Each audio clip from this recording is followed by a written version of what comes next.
Maud Muller by John Greenleaf Whittier. Maud Muller, on a summer's day, raked the meadows, sweet with hay. Beneath her torn hat glowed the wealth of simple beauty and rustic health. Singing she wrought, and her merry glee the mock-bird echoed from his tree. But when she glanced to the far-off town, white from its hill-slope, looking down, the sweet song died, and a vague unrest and a nameless longing filled her breast, a wish that she hardly dared to own, for something better than she had known. The judge rode slowly down the lane, smoothing his horse's chestnut mane. He drew his bridle in the shade of the apple trees to greet the maid, and ask a draught from the spring that flowed through the meadow across the road. She stooped where the cool spring bubbled up, and filled for him her small tin cup, and blushed as she gave it, looking down her feet so bare, and her tattered gown. "Thanks," said the judge, "a sweeter draught from a fairer hand was never quaffed." He spoke of the grass, and flowers, and trees, of the singing birds and the humming bees, then talked of the haying, and wondered whether the cloud in the west would bring foul weather. And Maud forgot her briar-torn gown, and her graceful ankles, bare and brown, and listened while a pleasant surprise looked from her long-lashed hazel eyes. At last, like one who for delay seeks a vain excuse, he rode away. Maud Muller looked and sighed. Ah me, that I the judge's bride might be! He would dress me up in silks so fine, and praise and toast me at his wine. My father should wear a broadcloth coat, my brother should sail a painted boat.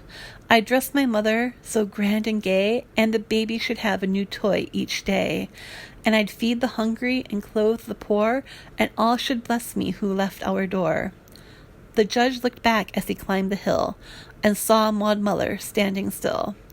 A form more fair, a face more sweet, ne'er hath it been my lot to meet. And her modest answer and graceful air shows her wise and good as she is fair.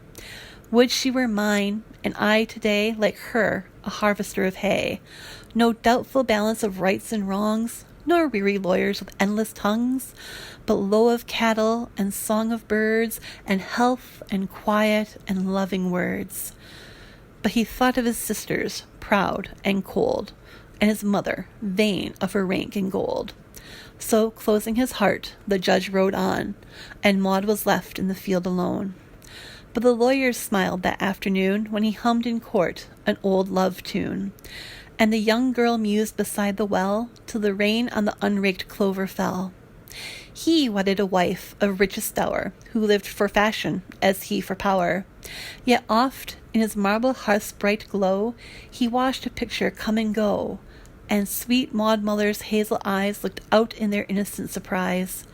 Oft when the wine in his glass was red, he longed for the wayside well instead, and closed his eyes on his garnished rooms to dream of meadows and clover blooms. And the proud man sighed with a secret pain.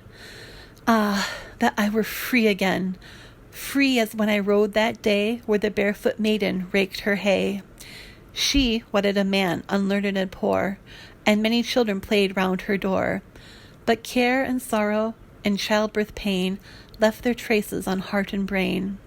And oft when the summer sun shone hot on the new-mown hay in the meadow lot, and she heard the little spring brook fall over the roadside through the wall, in the shade of the apple tree again she saw a rider draw his rein, and gazing down with timid grace, she felt his pleased eyes read her face. Sometimes her narrow kitchen walls stretched away into stately halls. The weary wheel to a spinnet turned, the tallow candle an astral burned, and for him who sat by the chimney lug, dozing and grumbling o'er pipe and mug, a manly form at her side she saw, and joy was duty, and love was law. Then she took up her burden of life again, saying only, "It might have been." Alas for maiden, alas for judge, for rich repiner and household drudge. God pity them both, and pity us all, who vainly the dreams of youth recall. For of all sad words of tongue or pen, the saddest are these, "It might have been." Ah well, for us all some sweet hope lies deeply buried from human eyes, and in the hereafter angels may roll the stone from its grave away.